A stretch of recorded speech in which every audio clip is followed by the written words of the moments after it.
She trespassed, sold my stuff, and turned my driveway into a flea market. I warned her then. I found a legal loophole, filed the claim, and sold her precious HOA command vehicle right out from under her, complete with a price tag that screamed justice. And if you're watching this, know that apparently Karen's nonsense is universal, and I came ready to fight back. It started one chilly morning when I stepped outside to find my driveway swarmed with bargain hunters. There were tables, discount signs, and items piled high, stuff that wasn't mine. In the center of it all, Karen Miller, notorious for her obsession with community rules, was hosting a garage sale right on my property. I could hardly believe my eyes. For months, Karen had been meddling with the little details that she claimed were vital to upholding our community's image. But this was beyond anything I'd ever seen. My first instinct was shock, then anger, and finally a spark of clever rebellion. I'd warned her before. If she ever trespassed on my property and used it to profit from her self-righteous vendetta, there would be consequences. And that day, Karen took my warning as a challenge. With a smirk on her face and a clipboard in hand, she began selling everything from old lawn ornaments to her own questionable anti-delinquency merchandise. The final straw, however, was her prize car, a flashy, meticulously maintained vehicle she always paraded around as a badge of her authority. I wasn't going to let her have the last laugh. In a moment of inspired defiance, I dug through my files for a legal loophole that would let me reclaim what was mine. I found it.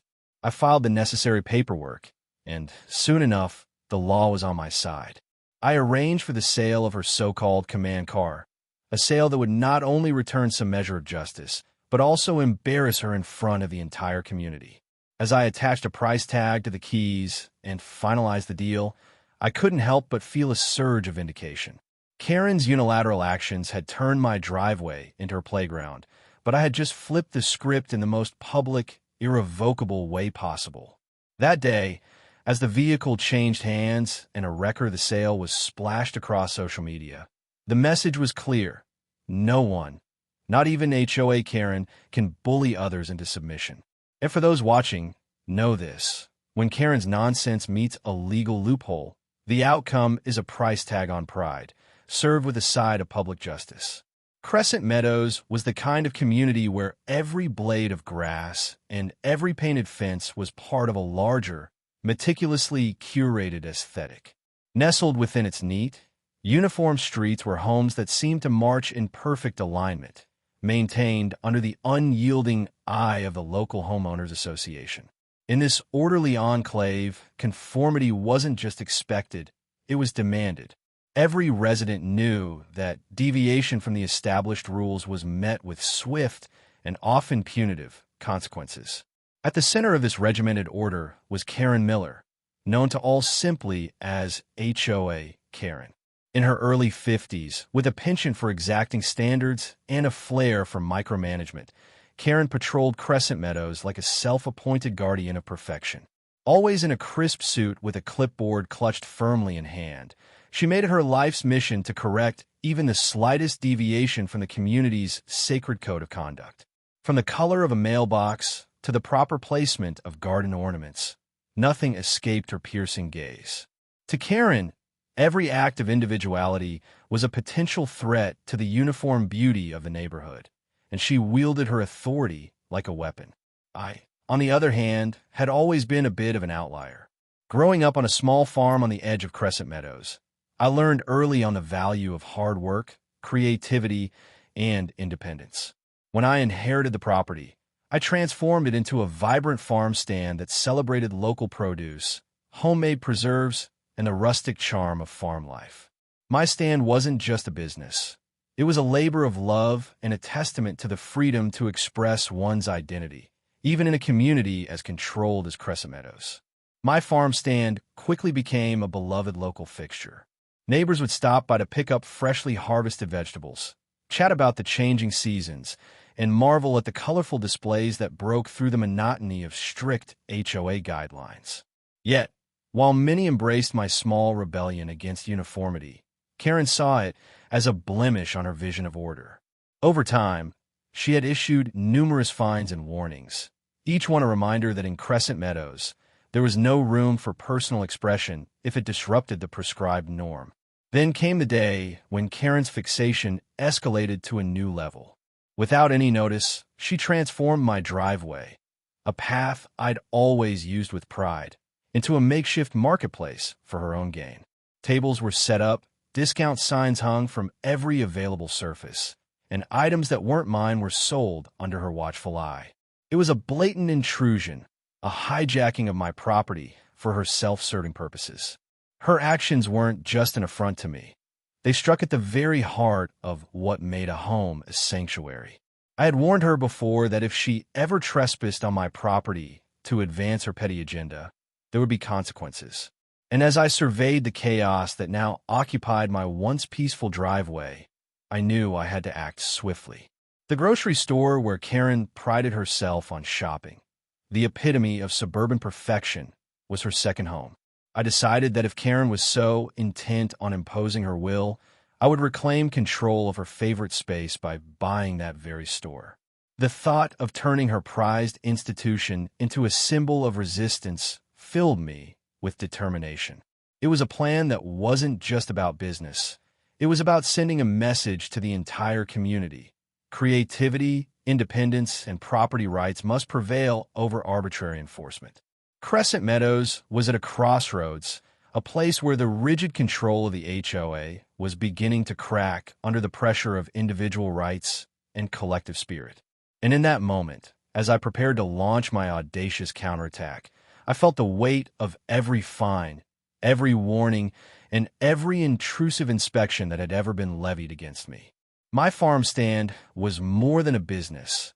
It was my statement of independence, and I was ready to defend it at all costs. The conflict ignited in the wake of Karen's audacious takeover of my driveway. It began on a crisp morning when I arrived at my property to find my familiar gravel path transformed into a chaotic flea market. Tables laden with mismatched items, old lawn ornaments, discarded furniture, even what appeared to be personal belongings, were arranged haphazardly along the edge of my driveway. Karen had not only trespassed on my property, but she had also taken it upon herself to sell items that were clearly not mine.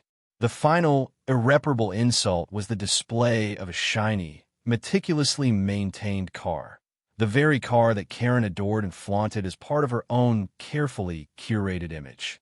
I immediately sprang into action, pulling out my smartphone to capture every detail. I recorded the tables, the items, and especially the car, which she had parked as the centerpiece of her impromptu garage sale. I took screenshots of her social media posts where she boasted about her community sale and even wrote snide comments about how the neighborhood would finally see what real value was. The evidence was damning, and I knew that if I didn't respond, Karen's actions would only embolden her to further abuse her power. Determined to turn the tables, I began researching every applicable property and business law on the books. After hours of poring over legal documents and consulting with a local attorney, I discovered a crucial loophole. As the owner of my property, I had the absolute right to conduct business and to reclaim my land from unauthorized use. Not only that, but the law also allowed me to negotiate with any business that operated on or around my property. That's when the plan struck me like lightning. If Karen was so fond of that grocery store, the one she frequented and proudly supported, I could buy it, and in doing so, turn her overzealous actions against her. I initiated a series of secret meetings with the current owner of the store. Over the next few days, I negotiated behind closed doors, building a case that not only protected my rights, but would also give me a powerful position in the community. My plan was simple yet audacious. Purchase the store, rebrand it under new management, and use it as a platform to send a clear message that no one could dictate how I use my property without facing consequences. Meanwhile, Karen's actions continued unabated. She paraded around my property, clipboard in hand, smugly commenting on the improvements she was making to enforce order. Every time she approached my driveway, I could feel the tension rise, knowing that my carefully laid plans were about to come to fruition. I began sharing snippets of the unfolding saga on the community forum, detailing the unauthorized sale and my legal strategy. The response was immediate and overwhelming. Neighbors who had long suffered under the HOA's rigid rules rallied behind me, sharing supportive comments and spreading the hashtag driveway reclaimed. The day finally came when I was ready to execute the plan. With the legal documents in order and the purchase of the grocery store nearly finalized, I arranged for a public reveal. I invited local media, influential bloggers, and, most importantly, my fellow residents to witness the moment when the balance of power would shift. The anticipation was palpable as I prepared to unveil the news. Karen's carefully maintained facade of authority was about to crumble. That evening, as the sun began to set, I took to the community forum to announce, "Karen, your takeover of my driveway ends today. I'm buying the store you love so much, and I'm reclaiming my property, and with it, our right to live freely without arbitrary interference." My words spread like wildfire. The digital evidence, combined with the legal breakthrough, had turned my personal vendetta into a rallying cry for every homeowner in Crescent Meadows who had ever felt bullied by an overzealous enforcer. I could already see the shock on Karen's face when she received the news. Her reaction would be the final proof that her tactics were not only unsustainable, but doomed to fail when confronted with the power of individual rights and community solidarity. The stage was set and the battle lines were drawn. Karen's unauthorized garage sale was just the beginning. Now, she would have to contend with a legal force and a united community determined to stand up for what was right. In the days that followed my announcement, the atmosphere in Crescent Meadows transformed dramatically. The digital outcry was fierce as social media exploded with supportive posts, memes, and hashtags such as hashtag driveway reclaimed, hashtag no more Karen, and hashtag property rights. Neighbors, who had long been silenced by the arbitrary actions of the HOA, found their voices. Videos of my farm stand and the unauthorized garage sale were shared widely, and every new comment reinforced the growing belief that creativity and individuality were worth defending at all costs. Local news channels were quick to pick up the story. Reporters drove through Crescent Meadows, capturing footage of my property and interviewing residents who expressed both outrage and admiration for my bold stand. "It's a David versus Goliath moment," one anchor remarked on live television. "A homeowner is taking on the overzealous enforcer of our community, and the results could change everything." The narrative quickly evolved from a personal dispute to a broader debate on property rights and the limits of HOA power. Within the HOA board, tension mounted as the evidence of Karen's repeated transgressions, now compounded by her unauthorized use of my driveway, became impossible to ignore. Emergency board meetings were convened in closed rooms, and leaked minutes revealed that even some of Karen's staunch supporters were beginning to question whether her strict enforcement was in the best interests of the community. "We need to re-examine our policies," one board member was quoted as saying in a leaked memo. "We must ensure that no homeowner's rights are infringed upon by personal vendettas." The internal discord was evident, and it wasn't long before digital petitions demanding reform and accountability gathered thousands of signatures. As the pressure mounted, I continued to update my digital dossier with every new development. I posted detailed blog entries, live video updates, and even organized a virtual town hall where residents could share their own stories of arbitrary fines and invasive rules. The collective outcry became a powerful movement, one that resonated far beyond my own property. Influential local bloggers wrote op-eds praising my stance and questioning the legitimacy of an HOA that could fine a homeowner for artistic expression, or in my case, for maintaining a vibrant farm stand. Karen, naturally, was on the defensive. In a series of hastily recorded social media updates, she attempted to justify her actions, insisting that her fines were necessary to uphold the community's standards. "I'm doing this for the good of Crescent Meadows," she declared, her voice trembling with a mix of anger and desperation. But every claim she made was met with a deluge of digital evidence that told a different story. The footage, the legal documents, and the overwhelming support from the community painted a picture of a woman who had overstepped her bounds and abused her power. As the final public hearing drew near, the energy in Crescent Meadows was electric.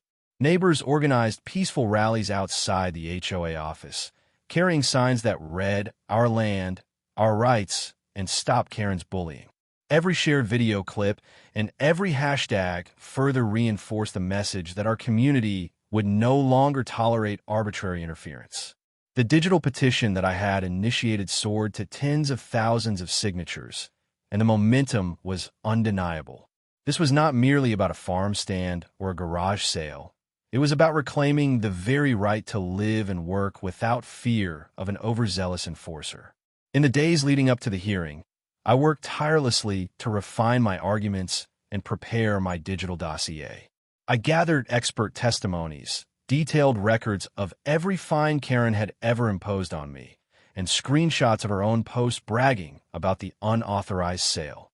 I coordinated with fellow residents, many of whom shared similar grievances, and we formed a united front that was impossible to dismiss. The community's collective voice was a roar, a demand for accountability, and a clear signal that property rights were not negotiable. Then, on the morning of the final public hearing, the atmosphere reached a fever pitch. The Cedar Ridge Community Center was packed with residents, local officials, and even media representatives. The room buzzed with anticipation, and every face showed the determination to see justice done. I arrived early, my heart pounding with the knowledge that this moment could redefine the future of Crescent Meadows. The digital dossier was on full display. Screens projected images and videos that documented every detail of the unauthorized garage sale and my subsequent legal maneuver to reclaim my property rights. The stage was set for a dramatic confrontation, a showdown that would force the HOA board to either reaffirm the outdated, arbitrary rules or embrace a new era of transparency and respect for individual freedoms. The community was united in its demand for justice, and every shared post, every supportive comment, every hashtag served as a rallying cry against the tyranny of personal vendettas. The decisive moment arrived on a cool, crisp morning in a packed boardroom at the Cedar Ridge Community Center. The room was filled with a diverse mix of HOA officials, local law enforcement representatives, community leaders, and a sea of determined residents, all gathered for the final public hearing that would decide the fate of our community's enforcement policies. With a calm yet unyielding presence, Councilwoman Evelyn Parks stepped up to the podium, her eyes burning with the resolve of a community that had long been suppressed. After an exhaustive review of all digital evidence, including time-stamped security footage, detailed records of fines and unauthorized sales, and the impassioned testimonies of our residents, we have reached an inescapable conclusion. Councilwoman Parks began, her voice steady and authoritative. It is abundantly clear that the actions taken by Mrs. Karen Miller, specifically her unilateral decision to turn a private driveway into her own makeshift garage sale, were not motivated by any legitimate concern for community order, but by personal bias and an abuse of power. Our community's fundamental rights to manage our own property and to express ourselves freely must be upheld. A heavy silence fell over the room as Parks continued. Effective immediately, the HOA board will rescind all sanctions and fines imposed as a result of this incident, and we will initiate a full disciplinary review of the practices that allowed such an abuse to occur. Furthermore, we will establish new guidelines to ensure that every resident's right to operate their own business is protected. Today's decision is not merely about reversing an unjust fine. It is a resounding declaration that Cedar Ridge will no longer tolerate the imposition of personal vendettas on private property. Her words resonated deeply, and murmurs of agreement spread throughout the assembly. At that moment, a well-respected community advocate, a longtime defender of property rights, rose to speak.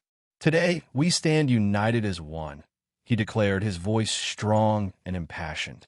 "No resident should ever have their freedom to live and work on their own property compromised by the petty whims of an overzealous enforcer.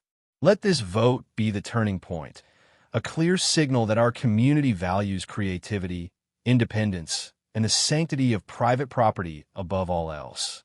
We demand accountability, and we will not rest until every violation of our rights is met with swift, decisive action. His declaration was met with thunderous applause, uniting the room in a collective call for reform. Following his address, a senior official from the local business oversight office presented the final dossier, a meticulously compiled record of digital evidence, expert analyses, and official documents that confirm my legal right to operate my farm stand and that Karen's actions had been entirely unauthorized. The evidence was irrefutable. My property was mine to manage, and every fine imposed by the HOA was a flagrant overreach. The Internal Affairs Panel unanimously endorsed strict disciplinary measures against those responsible, and the full report was scheduled for immediate public release.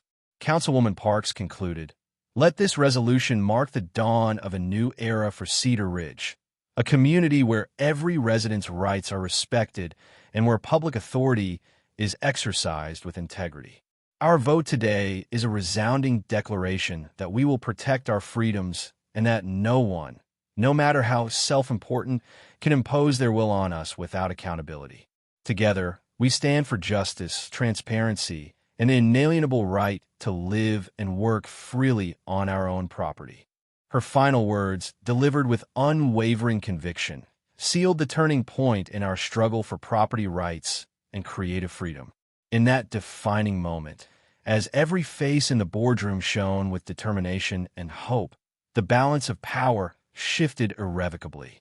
The overwhelming digital evidence and the unified voice of the community forced the HOA board to take decisive action, a turning point that would forever reshape the governance of Cedar Ridge. The days of arbitrary fines and personal vendettas were over, and a future built on respect for individual rights was finally within our grasp. In the weeks that followed the historic vote, Cedar Ridge underwent a profound transformation.